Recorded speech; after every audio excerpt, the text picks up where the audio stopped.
Good morning to everyone. Reproduction in the flowering plant हा lesson आपण study करून राहिलो. आता यावरचे काही नीट बेस्ड क्वेश्चन आपण डिस्कस करू. क्वेश्चन पाहणं यासाठी आवश्यक असते मित्रांनो, कारण आपल्याला एकतर त्याचं एक ॲव्हरेज लिमिट माहीत पडते की या पर्टिक्युलर लेसनवर ॲव्हरेजमध्ये किती क्वेश्चन्स येतात आहे ना नीटमध्ये, आणि तसंच सी टीवर सुद्धा.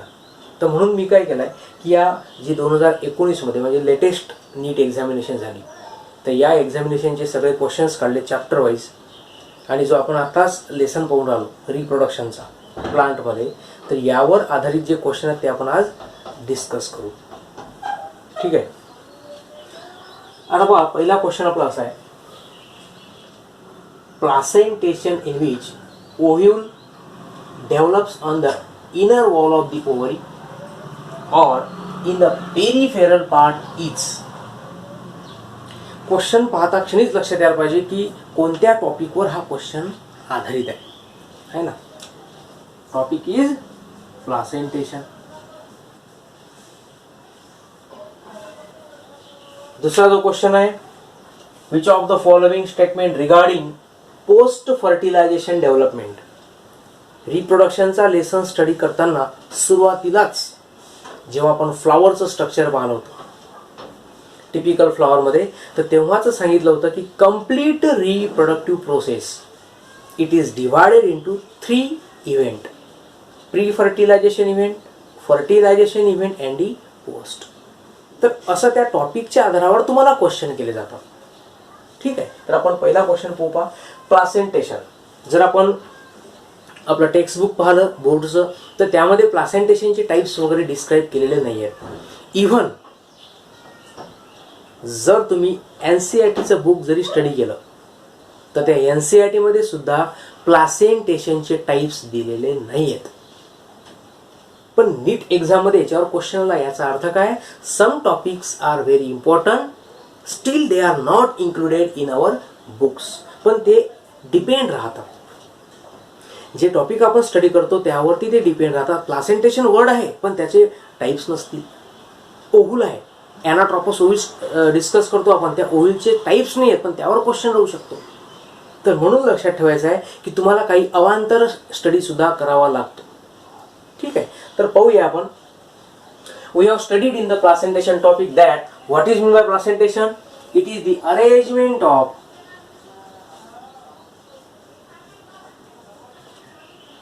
ovules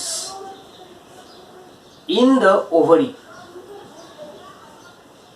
तुम्हाला structure of female reproductive part आठवावं लागेल. Suppose this is the ovary, stigma, style and this will be the ovary. या ओव्हरीच्या आतमध्ये ओव्हिल प्रेझेंट राहील, हे अशा पद्धतीचा. मग आता ऍक्च्युअली ओव्हरीमध्ये अरेंजमेंट कशी राहते, तर एक ओव्हरी जर आपण कन्सिडर केली, suppose this is the complete ovary, तर याच्यामध्ये हे अशा प्रकारचे सेप्टम असतात, पार्टिशन म्हणू शकता तुम्ही. आणि या पार्टिशनमुळे काय होते, ovary become divided into chambers and these chambers we called as locules. या चेंबरला आपण काय म्हणतो, लॉक्युल. आणि या लॉक्युलच्या आतमध्ये मग काय प्रेझेंट राहतात, ओव्ह्यूल. मग डिपेंड आहे ती ओव्हरी कोणत्या प्लांट मधली आहे, ते प्लांट कोणत्या टाईप्स आहे, आणि त्याच्यानुसार अरेंजमेंट ओव्हलची कशी येईल. कारण अँजिओस्पर्ममध्ये आपण सांगितलं आहे की it is the most diverse group of plant. मग याच्यामध्ये व्हेरायटीचे एक्झाम्पल आहेत, व्हेरायटीचे टाईप पण होऊ शकतात. आता इथं त्यांनी विचारलं की जर समजा कंडिशन अशी आहे, in which ovule are develop on the inner wall of the ovary or in a peripheral part it is called as. ते यापैकी कोणतं असेल, बेसल आहे, एक्साईल आहे की परायटल आहे की फ्री सेंट्रल आहे. ठीक आहे. आता याच्यामध्ये पाहून घ्या. बेसल असेल तर आपण शिकवलं आहे की जेव्हा ओव्हरीमध्ये एकच लॉक्युल असतो, सिंगल लॉक्युल, आणि त्याच्या बेसपासून एक ओव्हिल अटॅच होतो, युनि लॉक्युलर ओव्हरी, तर त्याच्यामध्ये बेसल प्लासेंटेशन असते. एक्झाईल कंडिशन, हे लॉक्युल्स आहेत ओव्हरीमध्ये, आणि या लॉक्युलच्या एक्झिल पार्टला जर ओव्हिल अरेंज झाले असतील तर त्याला आपण म्हटलं होतं एक्साईल. परायटल प्लासेंटेशन, जेव्हा ही झाली ओव्हरीची सरफेस किंवा ओव्हरीची वॉल म्हणू शकता, this is the wall of ovary. आणि ही वॉलची आउटर सरफेस, ही झाली इनर सरफेस. मग या वॉलच्या इनर सरफेसला इथं जर ओव्ह्यूल अटॅच असतील अशा पद्धतीने, तर याला आपण म्हणत असतो कोणतं placentation? Parietal placentation. Whenever ovule are attach on the inner wall of ovary किंवा त्याच्या पेरिफेरीला, ही पेरिफेरीज आहे. आणि सगळ्यात शेवटचं जे आहे free central. Actually free central हा जो टाईप आहे हा ऍक्झिल सारखाच आहे, फक्त ऍक्झिल प्लासेंटेशन मध्ये अशा टाईपचे पार्टिशन आहेत. फ्री सेंट्रल मध्ये पार्टिशन नसते, सेप्टम नाही आहे, लॉक्यूल म्हणजे त्याच्यामध्ये लॉक्यूल नसतातच त्या ओव्हरीमध्ये. एक कंप्लीट ओव्हरीचा चेंबर येईल. कंप्लीट ओव्हरी म्हणजे एक लॉक्यूल कन्सिडर करा आणि त्याच्यामध्ये सेंट्रल पासून पूर्ण असे ओव्ह्यूल अराइज होतात, त्याला फ्री सेंट्रल म्हणतो आपण. मग आता याच्यापैकी ही कंडिशन कशामध्ये बसते आणि पूर्ण क्वेश्चन मधून जर तुम्ही रीड आउट केला की inner wall of the ovary or in the peripheral, त्यांनी क्वेश्चन मध्येच त्याचा टाईप देऊन टाकला पेरिफेरल म्हटलं, याचा अर्थ definitely the answer is your parietal. एवढा सोपा क्वेश्चन आहे, 4 मार्क्स देऊन देतो. म्हणजे तुम्ही जर अनालाइज केलं या एका क्वेश्चनवरून नाही, मी प्रत्येक लेसनवरच तुमचे क्वेश्चन घेत असतो लेसन वाईज, त्यावरून अंदाज जर लावला तर मॅक्झिमम क्वेश्चन 60% क्वेश्चन जे राहतात ते एकदम सिंपल लेवलला राहतात आणि त्यामध्ये तुमचा बराचसा स्कोर होऊ शकतो. पण त्याकरता रीडिंग महत्त्वाचं आहे. टेक्स्ट आणि एनसीईआरटीचं word to word, line to line वाचणं महत्त्वाचं आहे. नंतर त्यावर काही डिपेंड क्वेश्चन राहतात. ठीक आहे. आणि तसं इंटरनेटचा यूज तर आजकाल करावाच लागतो. इव्हन पुस्तकाच्या मागे पण तुम्हाला वेबसाईट दिलेले असतात रेफरन्स म्हणून. त्याचा उद्देश तोच आहे की you should aware of your update knowledge. ठीक आहे. तर आज आपला पहिला question. Then which of the following statement regarding post fertilization development in the flowering plant is incorrect? Post fertilisation, जेव्हा घरी आपण क्वेश्चन सॉल्व्ह करतो तेव्हा पूर्ण टॉपिकच रिवाइज करून टाकायचा. नुसतं या क्वेश्चनचं आन्सर दिलं ठीक आहे, तुम्हाला उत्तर येत आहे, नो प्रॉब्लेम. पण जर आपण पूर्ण टॉपिक रिकव्हर केला तर आपला स्टडी पण होऊन जातो. तर 3 फर्टिलायझेशनच्या रिलेटेड इव्हेंट पाहिले होते आपण. प्री फर्टिलायझेशन, पोस्ट, इथं म्हणतात फर्टिलायझेशन आणि नंतर पोस्ट. प्री मध्ये काय पाहतो आपण? रिप्रोडक्टिव्ह ऑर्गनची डेव्हलपमेंट म्हणजे स्टेमेन आहे, कार्पेल आहे, किंवा आपण लिहू शकतो स्पोरोजेनेसिस. फर्टिलायझेशन मध्ये mail gamete female gamete fuse होतात, झायगोट तयार होईल. आणि पोस्ट मध्ये काय तयार होत असते? तर एम्ब्रियो, त्यानंतर सीड आणि फ्रुट्स. ऍक्च्युली पोस्ट फर्टिलायझेशनचा पार्ट जो आहे त्याच्यामध्ये फक्त ओव्हरी म्हणजे त्या सीड आणि फ्रूटची डेव्हलपमेंट आपण कन्सिडर करतो. मग आता या 4 इव्हेंट पैकी कोणता इव्हेंट पोस्ट फर्टिलायझेशनशी रिलेटेड इनकरेक्ट आहे? Regarding the post fertilisation development in flowering plant is incorrect. तुम्हाला क्वेश्चन जो आहे तो नेगेटिव्ह टाईपचा विचारलाय. म्हणजे पहिले हे माहित करा की पोस्ट मध्ये काय असते आणि खालीलपैकी काय नसते, असा क्वेश्चन आहे. पहिला, ovary develops into the fruit, हा पोस्ट फर्टिलायझेशन आहे, आताच सांगितलं तुम्हाला. Zygote develops into embryo, embryo पण कशामध्ये येईल? पोस्ट मध्ये. Central cell develops into endosperm. Embryo सॅकचा विचार जेव्हा आपण करतो तेव्हा इथं 3 सेल असतात. चॅलायझर एंडला, लोअर एंडला 3 सेल, त्याला आपण एग ॲपॅरेटस म्हणतो. आणि ही जी सेंट्रलची कंप्लीट सेल आहे याला म्हणतात सेंट्रल सेल. आणि इथं असते सेकंडरी न्यूक्लियस. ठीक आहे. तर या सेंट्रल सेलचं कन्व्हर्शन एंडोस्पर्म मध्ये होत असते, म्हणजे हे सुद्धा फर्टिलायझेशनच्या नंतरच असेल. लास्ट कोणता आहे? Ovule develops into embryo sack. Ovule मध्ये एम्ब्रियो सॅकच्या जे स्ट्रक्चर आपण पाहतो हे फर्टिलायझेशनच्या अगोदरचे आहेत. म्हणजे हा जो इव्हेंट आहे हा इव्हेंट टोटली डिफरंट आहे आणि जो पोस्ट फर्टिलायझेशनच्या नंतरचा प्रश्नच येत नाही. कारण ovary, structure of the embryo sac हा सगळा पार्ट कशाचा आहे? प्री फर्टिलायझेशनचा आहे. फर्टिलायझेशन केव्हा घडेल? जेव्हा गॅमेट्स तयार होतील. गॅमेट्स केव्हा तयार होतील? जेव्हा स्पोर बनतील. तर हा इव्हेंट एकदम सुरुवातीचाच विचार त्यांनी एम्ब्रियो सॅकचा. म्हणून the perfect answer is the 4th, that is ovule develops into the embryo sac. तर अशा टाईपचे क्वेश्चन्स तुम्हाला या एंजिओस्पर्मिक प्लांटवरती विचारले जातात. ठीक आहे. नंतरचे क्वेश्चन आपण डिस्कस करू. त्याच्यानंतरचा question, what is the fate of male gametes discharge in the synergids. बायोलॉजीमध्ये फेट हा जो वर्ड आहे, fate of a particular structure, तर सिंपल याचं मिनिंग तुम्ही घेऊ शकता, व्हॉट इज दी फ्युचर किंवा फॉर्मिंग स्ट्रक्चर.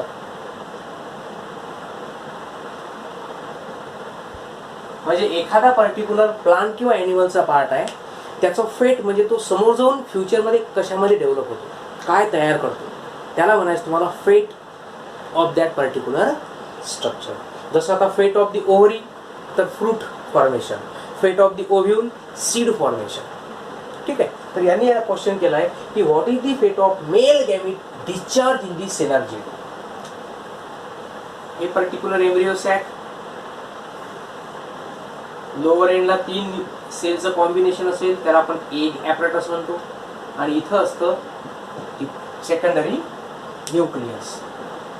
मग जेव्हा पोलन ट्यूबची एंट्री होईल, मी तुम्हाला एम्ब्रियो सॅकच्या स्ट्रक्चरमध्ये सुद्धा हे सांगितलं आहे, स्पेशल एग ॲपरेटसच्या बद्दल डिस्क्रिप्शन दिलं होतं है ना. समजा या ठिकाणी ओव्ह्यूल असेल है ना, हे त्या ओव्ह्यूलचं काय ओपनिंग, ज्याला आपण मायक्रोपाईल म्हणतो. मग जेव्हा पोलन ट्यूबची एंट्री होईल,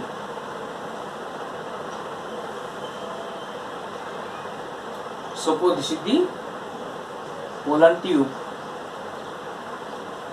and we know that pollen tube carries 2 male gametes. याच्यामध्ये काय राहतात, 2 male gametes.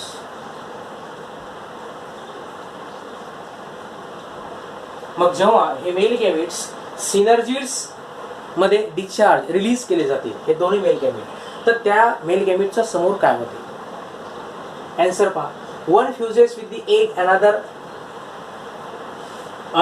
or others degenerate or degenerates. म्हणजे एक जो गॅमेट आहे तो एक सोबत फ्यूज होतो, करेक्ट आहे, आणि दुसरा जो आहे त्याचं म्हणणं डिजनरेट होतो सिनर्जीमध्ये. पण ॲक्च्युली असं होत नाही आहे. जे 2 मेल गॅमेट आहे, लक्षात ठेवायचं आहे, अँजिओस्पर्मिक प्लांटचं कॅरेक्टरिस्टिक सांगू राहिलो. The angiospermic plant show double fertilization. मुद्दा क्लिअर करा. कोणती प्रोसेस आहे याच्यामध्ये, डबल. याचा अर्थ जे 2 मेल गॅमेट आहेत ते दोनही मेल गॅमेट युटिलाइज केले जातात. हे त्या फर्टिलायझेशनचं सिग्निफिकन्स आहे. बाकी कोणत्या ऑर्गॅनिझममध्ये असं घडणार नाही. म्हणजे दुसरा जो मेल गॅमेट आहे तो डिजनरेट होण्याचा प्रश्न येणार नाही. All fuses with the egg cell, दोनच्या दोन्ही मेल गॅमेट एका एक सोबत थोडी फ्यूज होणार आहे, हे तर कोणत्या प्रकारची प्रोसिजरच नाही आहे. One fuses with the egg और अदर्स फ्यूज और फ्युजेस with the synergid nucleus. Synergid नावाच्या सेलमध्ये कोणत्याही प्रकारचं फ्यूज फर्टिलाइज होण्याचं मेकॅनिझम नसतं. ती फक्त पोलन ट्यूबला गाईड करते टुवर्ड्स एग सेल. म्हणजे सिनर्जिड सोबत सुद्धा फ्यूज होऊ शकत नाही. आणि शेवटचं काय, one fuses with the egg and another fuses with the central cell nuclei. Central cell म्हणजे कोणती, तर एम्ब्रियो सॅकमध्ये असणारी जी सेंट्रलचा पार्ट आहे याला सेंट्रल सेल म्हणतो आपण, आणि आतमध्ये असणारे हे जे 2 न्यूक्लियस आहेत याला म्हणतो आपण central cell nuclei. This is the central cell. Secondary nuclei किंवा पोलर न्यूक्लिया. आणि हेच रिअल आहे की एक मेल गॅमेट हा एक सोबत फ्यूज होतो, दुसरा मेल गॅमेट हा या न्यूक्लियस सोबत फ्यूज होतो. इथं एम्ब्रियो तयार होणार, झायगोट एम्ब्रियो, आणि इथं तयार होत असते एंडोस्पर्म. हेच फॅक्ट आहे. So the perfect answer is your 4th one. दोन्ही मेल गॅमेट फ्यूज होतात, एक एग सोबत आणि दुसरा पोलर न्यूक्लिया सोबत. So this is the answer. त्याच्यानंतर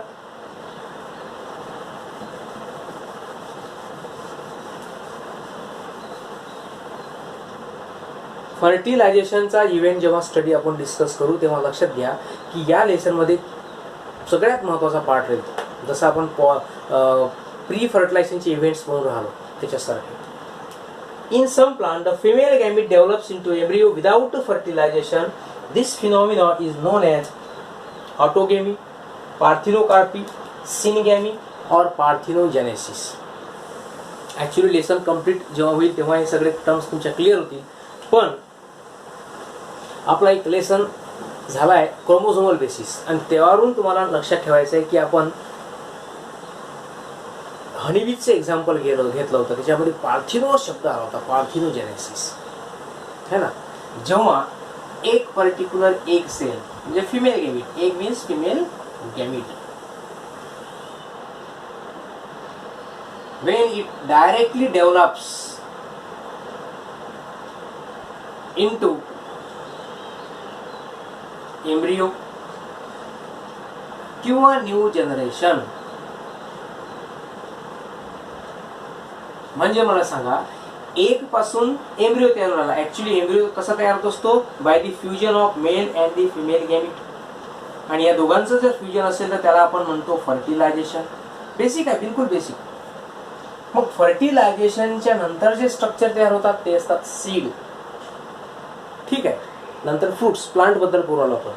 आणि जर समजा फर्टिलायझेशन घडलंच नाही, मेकॅनिझम कसं असते? फर्टिलायझेशन घडलं, आपल्याजवळ दोन स्ट्रक्चर आहेत, एक आहे ओव्ह्यूल आणि दुसरा आहे ovary. This complete process is taking place within the ovary. मग फर्टिलायझेशन घडलं तर ओव्हरीचं रूपांतर फ्रुट्समध्ये होऊन राहिलं and ovule is getting develop into the seed. पण ओव्ह्यूल केव्हा बनेल? Whenever there is fertilization. Fertilization जर घडलं नाही तर ओव्हरीचं रूपांतर फ्रूटमध्ये होईल पण सीड बनणार नाही. त्याला आपण सीडलेस फ्रुट्स म्हणतो. त्याला काय म्हणतो आपण? Seedless fruit. आणि त्या प्रोसेसला म्हणतात पार्थिनोकार्पी. शब्द लक्षात ठेवा. पार्थिनोकार्पी म्हणजे काय? तर सीडलेस फ्रुट्स डेव्हलप करणं. आता इथे यांनी बेसिक विचारलाय का female gamete develops into the embryo. है ना, एकदम समोरची प्रोसेस नाही पाहिली, फ्रुट्स वगैरे नाही पाहिले, फक्त बेसिक पहिले एम्ब्रियोज तयार झाला, नंतर कुठं काय ते ओव्हरी तयार होईल. तर एम्ब्रियो पर्यंत जेव्हा एक सेल पोहोचते without fertilisation, important word, fertilisation न घडता जर एम्ब्रियो तयार होत असेल तर या प्रोसेसला मित्रांनो म्हणतात पार्थिनोजेनेसिस. काय म्हणायचं आहे? Parthenogenesis. It is the process in which there is no fusion, no fertilisation. Female gamete directly समोरच्या स्ट्रक्चरमध्ये डेव्हलप होत असतो आणि असं प्लांटमध्ये घडते. ओके. बरेचसे कन्सेप्ट आहेत प्लांटमध्ये. पॉलीएम्ब्रियोनी आहे, ॲपोकार्पिक सीड्स आहेत, तर ते आपण वन बाय वन पाहणारच आहे. पण आतापर्यंतचे जेवढे टॉपिक्स पाहिले त्या आधारावर 4 क्वेश्चन्स तुम्हाला नीटमध्ये विचारले आहेत and we have discussed almost in very descriptive manner. तर अशा पद्धतीचे बाकीचे जे आहेत पहा, हे ऑटोगेमी पॉलिनेशनचा टाईप आहे, सांगणारच आहे तुम्हाला मी. Parthenocarpy fruits development. सिनगॅमी, 2 गॅमेटचं फ्युजन झालं तर त्याला सिनगॅमी म्हणतात. ठीक आहे. तर अशा पद्धतीचे क्वेश्चन पेपरमध्ये येण्याची शक्यता राहू शकते. ओके.